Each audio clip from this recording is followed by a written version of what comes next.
Students welcome back in new video. जो आज का हमारा लेक्चर है ये जेके एसएसबी फीमेल सुपरवाइजर का लेक्चर नंबर 6 होने वाला है। और जो हमारा यूनिट 2 है उसको आज हम कंप्लीट करेंगे और इसके बाद हम 2-3 लेक्चर्स एमसीक्यूज के लाएंगे जिनमें हम एमसीक्यूज को सॉल्व करेंगे, जिससे आपका एक फुल फ्लेज्ड रिवीजन भी हो यूनिट 2 का और आपको अंडरस्टैंड भी हो कि जो ये हमारा यूनिट 2 है इसमें किस टाइप के क्वेश्चन आ सकते हैं। और आज का हमारा टॉपिक है दैट इज एंजाइटी डिसऑर्डर्स और हम डिफरेंट एंजाइटी डिसऑर्डर्स के बारे में जानेंगे।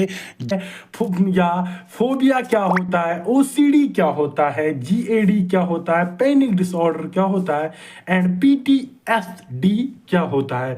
तो आप बने रहिए मेरे साथ इस वीडियो में। और अगर आपने अभी तक चैनल को सब्सक्राइब नहीं किया है तो चैनल को सब्सक्राइब कीजिए और वीडियो को लाइक कीजिए और इस वीडियो को अपने फ्रेंड्स के साथ शेयर कीजिए।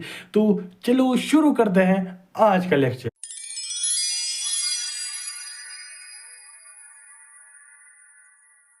अगर हम सबसे पहले बात करें कि जो एंजाइटी डिसऑर्डर्स होते हैं ये होते क्या है, अगर हम इनकी डेफिनेशन देखें वो होती है कि ये जो एंजाइटी डिसऑर्डर्स होते हैं ये एक ग्रुप होता है किनका, ये ग्रुप होता है किनका, आइस मेंटल हेल्थ कंडीशंस का। पहला है ये एक ग्रुप होता है किनका, मेंटल हेल्थ कंडीशंस का, जिसमें क्या होता है जो एक इंसान होता है उसको ऐसी फीलिंग्स आती है, डर की एक्सेसिव डर लगता है या ऐसी बहुत ज्यादा डर की फीलिंग्स आती है या परेशानी होती है या एंजाइटी होती है।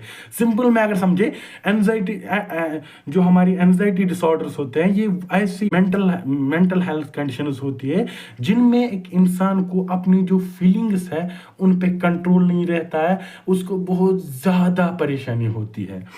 अगर हम जो कॉमन एंजाइटी डिसऑर्डर्स है उनमें सबसे पहला है फोबिया। फोबिया होता है जिसमें किसी इंसान को किसी चीज या किसी प्लेस का डर हो या किसी कंडीशन का डर हो, या ओबेसिव कंपल्सिव डिसऑर्डर ओसीडी जिसको हम बोलते हैं, या हमारा जीएडी हुआ, या हमारा जो पीटीएसडी हुआ जिसको पोस्ट ट्रॉमेटिक स्ट्रेस डिसऑर्डर भी हम बोलते हैं। जिनको ये डिसऑर्डर्स होते हैं, जो जो लोग जिनको ये डिसऑर्डर्स होते हैं, इनमें से कोई भी डिसऑर्डर हो उनको कुछ सिम्टम्स भी होते हैं, कुछ जैसे क्लूज भी होते हैं। क्या क्या सिम्टम्स होते हैं, जैसे उनका हार्ट रेट बढ़ जाता है, फिजिकल सिम्टम्स, क्या हमें कैसे पता चलता है कि उस इंसान को डिसऑर्डर है या उस इंसान को एंजाइटी डिसऑर्डर होता है। इसके बहुत सारे हमारे सिम्टम्स भी है, किसी इंसान में फिजिकल सिम्टम्स भी आते हैं, जैसे मैंने बोला हार्ट रेट बढ़ जाती है, स्वीटिंग हो जाती है, ट्रम्बलिंग होती है, या उसको घुटन महसूस होती है, उसकी जो हवा लेने में उसको परेशानी आती है बहुत ज़्यादा, और उनको डिफिकल्टी होती है। उनको और क्या सिम्टम्स होते हैं, उनको वो कंसंट्रेट नहीं कर पाते हैं अच्छे से, कंसंट्रेट किसी स्टडी हो या किसी काम पे, वो जिनको एंजाइटी डिसऑर्डर्स होते हैं वो कंसंट्रेट नहीं कर पाते हैं।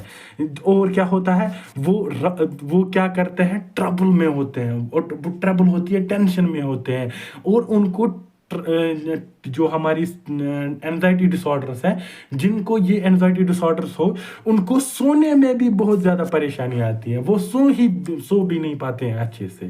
अगर हम और कुछ सिम्टम्स की बात करें उसमें है हमारा लाइक डिस्ट्रेस होता है, उनका जो परेशानी होती है बहुत ज़्यादा, उससे क्या होता है, वो उससे जैसे वो काम अच्छे से नहीं कर पाते हैं, या जो अगर किसी स्टूडेंट में है तो वो स्कूल में अच्छे से नहीं कर पाता है जो उसका जो एक्टिविटी हो, या रिलेशनशिप खराब हो जाती है। जैसे कोई इंसान को आपने देखा होगा वो बहुत ज़्यादा हाइपर होता है ना, या आपने देखा होगा, जैसे मैं अगर आपको एग्जांपल दूं, जैसे कोई ड्रग, क्योंकि आजकल बहुत ज़्यादा यूथ हमारा ड्रग में एडिक्टेड है, जो अच्छी बात नहीं है, हमें नहीं करनी चाहिए, क्योंकि जो हमारी लाइफ है ये एक ही बार मिलती है, दूसरी बार नहीं मिलती है हमें, इसलिए हमें इसको सेव करना चाहिए, इसको अच्छे से यूज़ करना चाहिए। जैसे किसी कोई ड्रग्स करता है, फिर उसको अपने माइंड पे कंट्रोल ही नहीं रहता है, या कोई अल्कोहल पीता है, शराब पीता है, उसको अपना माइंड पे कंट्रोल ही नहीं रहता है, वो क्या करता है, जैसे आपने देखा हो, जो आज के हस्बैंड है वो शराब पी के आते हैं, ड्रग्स करके आते हैं, फिर अपनी जो उनकी वाइफ है उनको मारते हैं। उनमें जैसे होता है ना, जैसे उनको अपने माइंड पे कंट्रोल ही नहीं रहता है, वैसे ही जो एंजाइटी डिसऑर्डर्स जिनको होते हैं उनको भी अपनी फीलिंग्स पे कंट्रोल नहीं रहता है, और उनके जैसे रिलेशनशिप खराब हो जाती है, काम पे अच्छे से फोकस नहीं कर पाते, या अगर किसी स्टूडेंट को एंजाइटी डिसऑर्डर, तो वो स्कूल में अच्छी से जो एक्टिविटीज है उन पे फोकस नहीं कर पाता है। जो अगर हम एग्जैक्ट कॉज देखें तो एंजाइटी डिसऑर्डर्स का एग्जैक्ट कॉज अभी तक नहीं है समझ पाया है, मगर ये बिलीव किया जाता है कि जो एंजाइटी डिसऑर्डर्स होते हैं ये कॉम्बिनेशन ऑफ जेनेटिक्स होते हैं।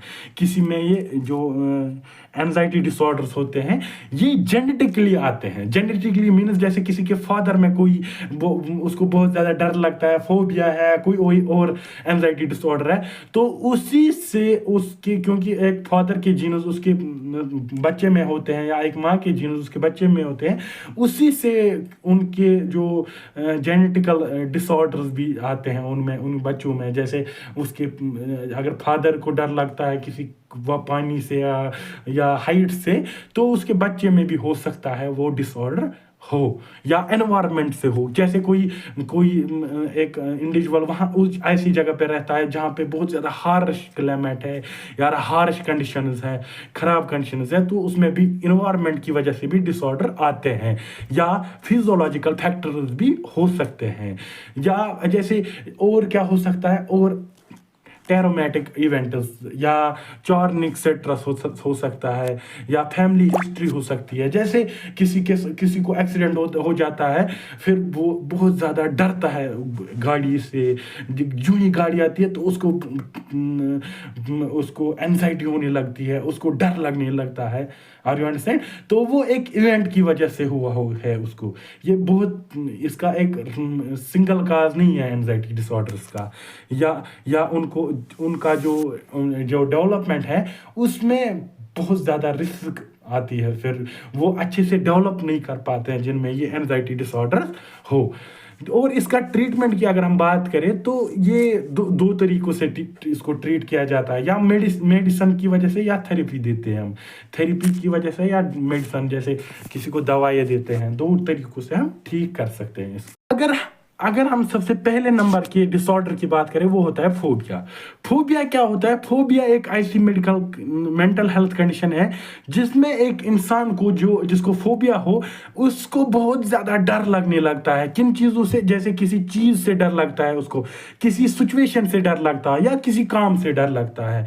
जैसे मैं अगर एग्जाम्पल के तौर पर आपको समझाऊं, जैसे किसी जो औरतें होती है, किसी लड़की को कॉकरोच से बहुत ज़्यादा डर लगता है, आर यू अंडरस्टैंड, या किसी को पानी से बहुत ज़्यादा डर लगता है, या किसी को हाइट से बहुत ज़्यादा एक्सेसिव हाइट पे जाने से डर लगता है, जिससे क्या होता है, जिससे उनके जो बिहेवियर है उस पर असर पड़ता है, और जो उनकी जो डे बाय डे लाइफ है उस पे भी इम्पैक्ट डालते हैं फोबिया अगर हम सिंपल से में समझे, फोबिया एक ऐसी मेंटल हेल्थ कंडीशन है जिसमें एक इंसान को जिसको फोबिया होता है वो बहुत ज़्यादा डरता है, किससे, किसी चीज़ से डरता है, किसी सिचुएशन से डरता है, या किसी एक्टिविटी से डरता है। फिर क्या, जैसे मैंने अभी आपको बोला, जैसे किसी को हाइट से डरने, पानी से डर लगता है, तो फिर वो अवॉइड करता है वो जगह पे जाना। वो फिर जैसे कि समंदर पे नहीं जाता है, समंदर के नज़दीक नहीं जाता है, उसको डर लगने लगता है, या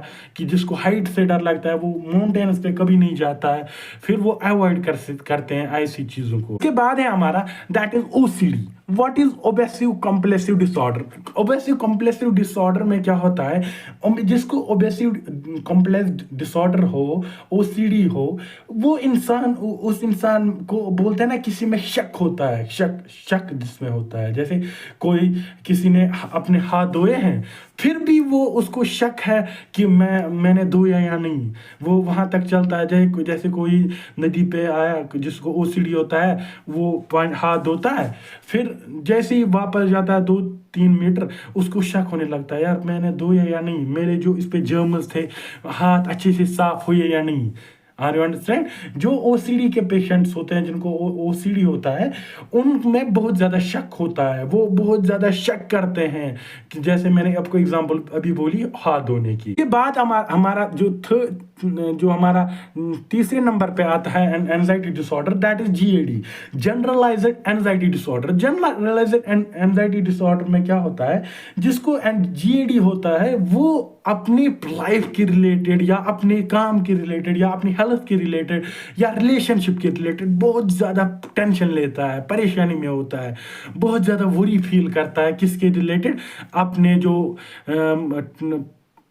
लाइफ के रिलेटेड, या मैंने वो अभी बोला आपको काम के रिलेटेड, हेल्थ के रिलेटेड या रिलेशनशिप के रिलेटेड। जैसे अगर मैं एग्जांपल के तौर पर आपको समझाऊं, जैसे किसी इंसान का इंटरव्यू है, फिर अगर उसको 1-2 सेकंड भी, जिसको ये जीएडी हो, उस इंसान को अगर 1-2 सेकंड भी लेट हुआ ना, तो वो बहुत ज्यादा परेशानी में आता है, अनकंट्रोलेबल वरी होता है, जिसपे वो फिर कंट्रोल भी नहीं कर पाता है।